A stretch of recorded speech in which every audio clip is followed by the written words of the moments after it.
Hello everyone, लर्नक्यूलस classes के YouTube channel पर आप सभी का स्वागत है। तो चलिए हम लोग स्टार्ट करते हैं JCERT हिंदी की पाठ्य पुस्तक भाषा मंजरी क्लास 6 की। इसके पाठ 11 शल्य चिकित्सा के प्रवर्तक सुश्रुत के प्रश्नोत्तर को हम लोग देखेंगे। यह प्रश्नोत्तर आपके पृष्ठ संख्या 78 में दी हुई है। इसके पहले हम लोग प्रश्नों को समझेंगे एक एक करके, उसके बाद उत्तर सहित उसको देखेंगे। ठीक है, तो चलिए पहला प्रश्न देखते हैं। लेखक ने वाराणसी का क्या महत्व बताया है?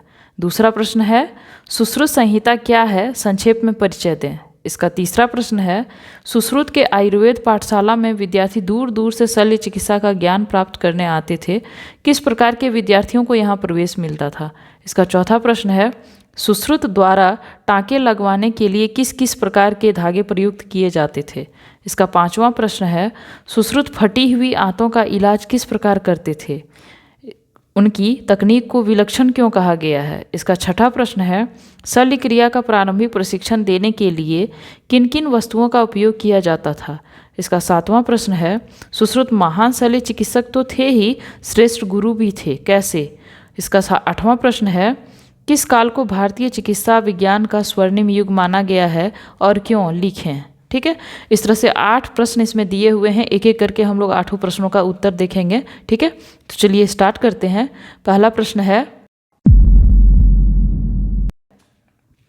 लेखक ने वाराणसी का क्या महत्व बताया है? इसका उत्तर है लेखक ने वाराणसी को भारत का ऐसा प्राचीन नगरी कहा है जहां लगभग 2500 वर्ष पहले गंगा के तट के समीप एक ऐसी पाठशाला थी जहां आयुर्वेद की शिक्षा दी जाती थी। दूर दूर से विद्यार्थी यहां आते और शल्य चिकित्सा का ज्ञान प्राप्त करते। लेखक ने वाराणसी के बारे में बताया कि वाराणसी एक ऐसा जगह है जहाँ पे जो है क्या किसकी शिक्षा दी जाती थी? शल्य चिकित्सा की। शल्य चिकित्सा मतलब अभी यदि कहा जाए तो मेडिकल से रिलेटेड, जैसे मेडिकल कॉलेज होता है ना अभी के ज़माने में, उसी तरह जो है उसमें वाराणसी में क्या था, शल्य चिकित्सा की, मतलब चीड़-फाड़ वगैरह कैसे करना है, कैसे इलाज करना है, उसकी शिक्षा वहाँ पर दी जाती थी। ठीक है, और विद्यार्थी बहुत ही दूर दूर से वहाँ पर अपनी शिक्षा को प्राप्त करने के लिए आते थे। चलिए दूसरा क्वेश्चन देखते हैं। सुश्रुत संहिता क्या है, संक्षेप में परिचय दें। इसका उत्तर है आचार्य सुश्रुत द्वारा रचित सुश्रुत संहिता चिकित्सा ग्रंथ आयुर्वेद का एक महान ग्रंथ है जिसमें हमें शल्य चिकित्सा की विशद जानकारी मिलती है। इसमें कुल मिलाकर 120 अध्याय हैं और इन्हें 6 भागों में बांटा गया है: सूत्र स्थान, निदान स्थान, शरीर स्थान, चिकित्सा स्थान, कल्प स्थान और उत्तर स्थान। सुश्रुत संहिता में शल्य चिकित्सा की विधियों और उनमें काम आने वाले यंत्रों तथा शास्त्रों के बारे में व्यापक जानकारी दी गई है। कहा गया है सुश्रुत संहिता क्या है, तो याद रखिएगा सुश्रुत संहिता किसके द्वारा लिखी गई है? आचार्य सुश्रुत के द्वारा लिखी गई एक किताब है। ठीक है, एक ग्रंथ है जिसमें किसके बारे में दिया हुआ है? उसमें जो है वो आयुर्वेद के बारे में दिया हुआ है, मतलब दवाई वगैरह के बारे में, किसका उपचार कैसे किया जाता है, किसका इलाज कैसे किया जाता है, उसके बारे में दिया गया है। ठीक है, उसमें शल्य चिकित्सा के बारे में सारी जानकारियाँ लिखी हुई है। उसमें जो है टोटल कितना अध्याय दिया हुआ है, जो जिसको हम लोग चैप्टर कहते हैं यदि पढ़ा जाता है, 1 चैप्टर 2 चैप्टर। ठीक है, तो वो अध्याय जो है 120 अध्याय उसमें है और सारे अध्याय को क्या किया है, उसको 6 भाग में बांट दिया गया है। किसमें किसमें? पहला अध्याय जो है सूत्र स्थान में, फिर निदान स्थान में, फिर शरीर स्थान में, चिकित्सा स्थान में और कल्प स्थान में, और छठा जो है वो क्या है, उत्तर स्थान है। ठीक है, तो इस तरह 6 भाग में उसको बांट दिया गया है ताकि पढ़ने वाले को जो है वो एक एक करके हर एक भाग को वो पढ़े और वो ईजी हो जाए। ठीक है, सुश्रुत संहिता में और क्या है, शल्य चिकित्सा की विधि और उसमें काम आने वाले यंत्र शास्त्र सबकी जानकारी दी हुई है। मतलब यदि शल्य चिकित्सा किसी का किया जाए तो उसकी विधि क्या होगी, उसमें काम आने वाले कौन कौन से औजार होंगे, ठीक है, कैसे औजारों का कैसा प्रयोग करना है, ये सब कुछ जो है उसमें सुश्रुत जो आचार्य सुश्रुत थे उन्होंने अपने किताब सुश्रुत संहिता में लिखा है। ठीक है, चलिए तीसरा प्रश्न देखते हैं। सुश्रुत के आयुर्वेद पाठशाला में विद्यार्थी दूर दूर से शल्य चिकित्सा का ज्ञान प्राप्त करने आते थे। किस प्रकार के विद्यार्थियों को यहाँ प्रवेश मिलता था? इसका उत्तर है सुश्रुत के आयुर्वेद पाठशाला में विद्यार्थी दूर दूर से शल्य चिकित्सा का ज्ञान प्राप्त करने आते थे। यहाँ केवल वैसे विद्यार्थियों को ही प्रवेश मिलता था जिनका मन मानव सेवा और प्रेम से ओतप्रोत होता था, जिनमें साधना और कठोर परिश्रम करने की लगन होती थी। कहा गया है कि सुश्रुत आयुर्वेद जो है किन विद्यार्थियों का वहाँ पे जो है वो लिया जाता था, उनको किन विद्यार्थियों को पढ़ाई के लिए लिया जाता था।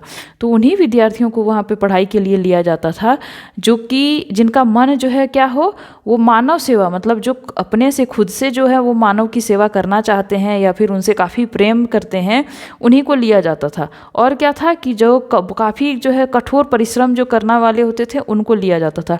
ऐसा नहीं कि थोड़े दिन पढ़ाई करने के बाद उब के चले गए, तो वैसे विद्यार्थियों को वहाँ पे नहीं रखा जाता था। ठीक है, काफ़ी कठिन परिश्रम करने वाले विद्यार्थियों को ही वहाँ पे लिया जाता था। चलिए अब चौथा प्रश्न देखते हैं। सुश्रुत द्वारा टाँके लगाने के लिए किस किस प्रकार के धागे का प्रयोग किया जाता था, मतलब जो टाँका लगाया जाता था चीड़-फाड़ करने के बाद, ठीक है, तो किस तरह के धागों का प्रयोग किया जाता था। अब उत्तर देखते हैं। सुश्रुत द्वारा टाँके लगाने के लिए रेशम की डोर, सूत, चमड़े से तैयार किए गए धागे तथा घोड़ों के बालों से बने हुए धागों का प्रयोग किया जाता था। किस किस तरह के धागे होते थे, तो इसमें कई तरह के धागे हैं, जैसे कि रेशम की डोर हो गई, ठीक है, रेशम जो कीट होता है ना उससे जो बनाया जाता है डोर, उससे। फिर हो गया सूत आपका, चमड़े से तैयार किया गया धागा होता था वो, ठीक है, और घोड़ों के बालों से बना हुआ भी धागा होता था। ये सारे धागों का प्रयोग जो है वो सुश्रुत करते थे। चलिए अब पाँचवा प्रश्न देखते हैं। पांचवा प्रश्न है, सुश्रुत फटी हुई आंतों का इलाज किस प्रकार करते थे, उनकी तकनीक को विलक्षण क्यों कहा गया है। कहा गया है कि सुश्रुत जो फटे हुए आंत होते थे उनको किस प्रकार से उनका इलाज करते थे, और विलक्षण, विलक्षण मतलब अद्भुत जिसको कहा जाता है, कि उनको उनकी तकनीक को आखिर अद्भुत क्यों बताया गया, क्या कारण था। इसका उत्तर है, सुश्रुत दुर्घटनाओं में अथवा अस्त्र शस्त्र के वार से फट गई आंतों के दो किनारों को एक दूसरे से जोड़ने के लिए एक किस्म की चींटों का उपयोग किया करते थे। फटी हुई आंतों के दोनों किनारों को मिलाकर उस पर चींटे छोड़ दिए जाते थे।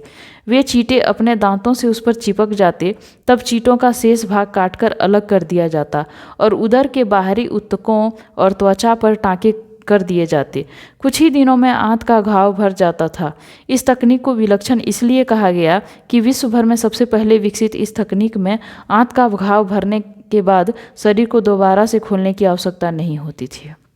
तो देखिए कहा गया है कि सुश्रुत दुर्घटनाओं में अथवा अस्त्र के वार से, मतलब किसी जो है अस्त्र या शस्त्र से लगी हुई या फिर किसी का एक्सीडेंट दुर्घटना हुई है, तो जब आंत उसका फट जाता था तो वो उसको जोड़ने के लिए क्या किया जाता था, वो चींटा रखते थे। ठीक है, चींटा से क्या करते थे कि दोनों किनारों को मिला करके और वो चींटा जो है वहीं पर छोड़ देते थे ताकि वो क्या हो, आपस में चिपक जाए। ठीक है, और उसके बाद जो चींटा के अलावे जो शेष भाग होता था उसको क्या करते थे, वो काट देते थे। ठीक है, उसके बाद वो जो त्वचा होती थी यानी कि वो जो ऊतक होता था उस पर क्या किया जाता था, टाँका कर दिया जाता था।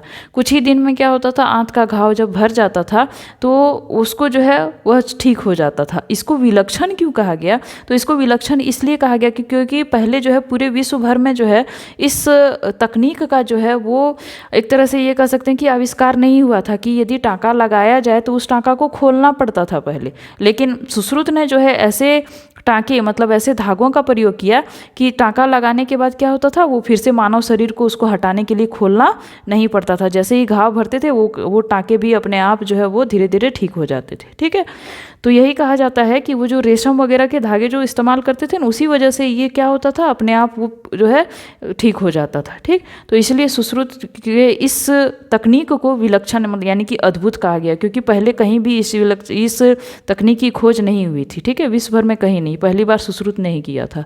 ठीक है, तो चलिए नेक्स्ट क्वेश्चन देखते हैं। शल्य क्रिया का प्रारंभिक प्रशिक्षण देने के लिए किन किन वस्तुओं का उपयोग किया जाता है।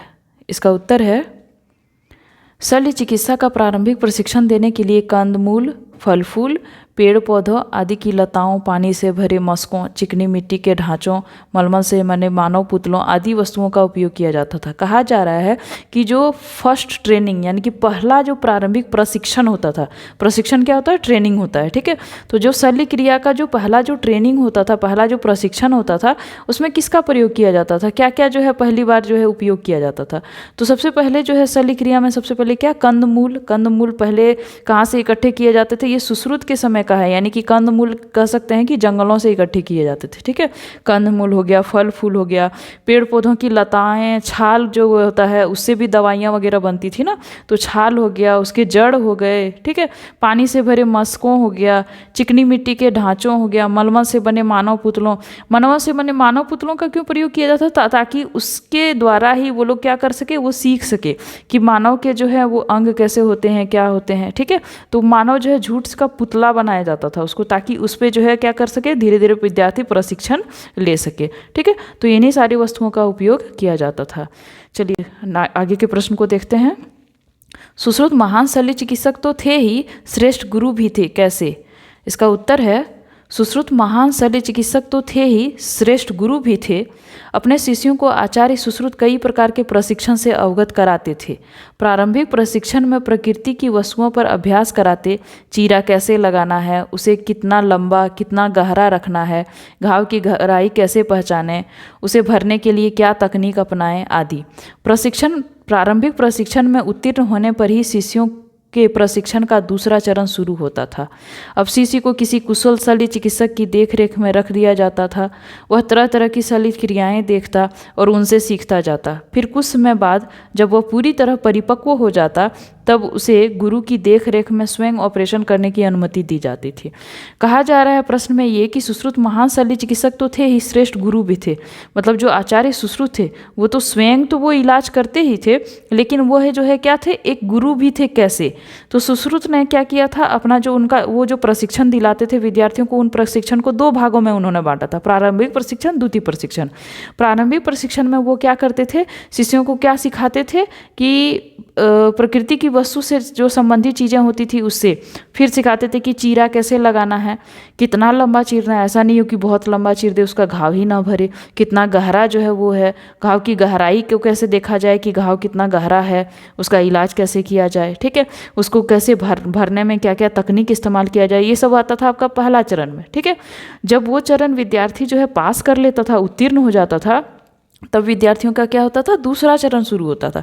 दूसरा चरण में वो क्या करते थे कि विद्यार्थी को कहाँ रख देते थे, जो शल्य चिकित्सक होते थे उनके पास रख देते थे, ताकि विद्यार्थी क्या करे, शल्य चिकित्सक जो उपचार करते हैं उनको देख देख कर जो है विद्यार्थी सीख सके। ठीक है, सीखने के बाद जो है जब वो पूरी तरह जो है क्या होता था, परिपक्व हो जाता था, अर्थात जब पूरी तरह वो सीख लेता था, उसके बाद क्या करते थे, विद्यार्थी को स्वयं जो है उनको ऑपरेशन करने की अनुमति दी जाती थी। किसके देखरेख में? शल्य चिकित्सक के ही देखरेख में, कि विद्यार्थी उसे स्वयं करे और सीखे। ठीक है, तो इस तरह क्या करते थे, वो सिर्फ ना ही एक महान शल्य चिकित्सक थे स्वयं, बल्कि एक श्रेष्ठ गुरु भी थे। मतलब विद्यार्थियों को जो शिक्षा देते थे वो बहुत ही अच्छे तरीके से देते थे। ठीक है, चलिए अब 8वां प्रश्न देखते हैं। किस काल को भारतीय चिकित्सा विज्ञान का स्वर्णिम युग माना गया है और क्यों? लिखें। ठीक है, उत्तर है ईसा से 600 वर्ष पूर्व और 1000 ईस्वी तक के काल को भारतीय चिकित्सा विज्ञान का स्वर्णिम युग माना गया है, क्योंकि इसी काल में आचार्य सुश्रुत, आत्रेय, जीवक, चरक और वानभट्ट जैसे बहुत से यशस्वी चिकित्सा शास्त्रियों ने भारत की पावन भूमि में जन्म लिया। काशी के साथ साथ नालंदा और तक्षशिला के प्राचीन विश्वविद्यालय भी सैकड़ों वर्षों तक उच्च कोटि की शिक्षा के लिए विश्वविख्यात रहे। इसी काल में यहाँ दूर दूर से शिक्षार्थी आते और चिकित्सा विज्ञान में निपुण होकर मानव कल्याण की प्रतिज्ञा लेते थे। देखिए, कहा गया है कि कौन से काल को, ऐसा कौन सा काल है जो भारतीय चिकित्सा विज्ञान का स्वर्णिम युग माना गया है। स्वर्ण काल मतलब बहुत ही महत्वपूर्ण काल माना गया है चिकित्सा विज्ञान का। तो ईसा से 600 वर्ष पूर्व, ठीक है, ईसा से 600 वर्ष पूर्व और 1000 ईस्वी तक के जो बीच का काल है उसको स्वर्णिम युग कहा गया है। अब क्यों कहा गया है? क्योंकि उस समय जो बहुत महान जो शल्य चिकित्सक थे, जिनमें से कुछ नाम हैं जैसे आचार्य सुश्रुत हो गए, आत्रेय हो गए, जीवक हो गए, चरक और वानभट्ट, ये सब सारे जो हैं शल्य चिकित्सक क्या थे, बहुत ही प्रसिद्ध थे और बहुत ही ज्ञानी इनको कहा जाता था, जिसके यशस्वी मतलब बहुत ही ज्ञानी कहा जा सकता है। ठीक है, ये सारे जो है शल्य चिकित्सक कहाँ की पावन भूमि में जन्म लिया? हमारे भारत की पावन भूमि में जन्म लिया। ठीक है, ये काशी के साथ साथ नालंदा और तक्षशिला भी प्राचीन विश्वविद्यालय में सैकड़ों वर्षों तक क्या हुआ, उच्च कोटि की शिक्षा के लिए विश्वविख्यात। मतलब वहाँ पे जो है एक तरह से कहते हैं ना, हायर एजुकेशन वहाँ पे दिया जाता था, मतलब उच्च कोटि की शिक्षा विद्यार्थियों को दी जाती थी। ठीक है, और इसी काल में जो है क्या होते थे, काफ़ी दूर दूर से जो है विद्यार्थी वहाँ पे चिकित्सा विज्ञान में जो है वो शिक्षा लेने आते थे, वहाँ से निपुण होकर के वो जाते थे और साथ ही मानव कल्याण मतलब मानव की सेवा हमेशा करेंगे, इसकी भी प्रतिज्ञा वो लेते थे। ठीक है, तो इस तरह से जो है हम लोग इस चैप्टर के सभी प्रश्न उत्तर को देखें। उम्मीद है आप लोगों को पसंद आया होगा। वीडियो को पॉज करें और इसे अपने कॉपी में ऐसे लिख लें, ठीक है।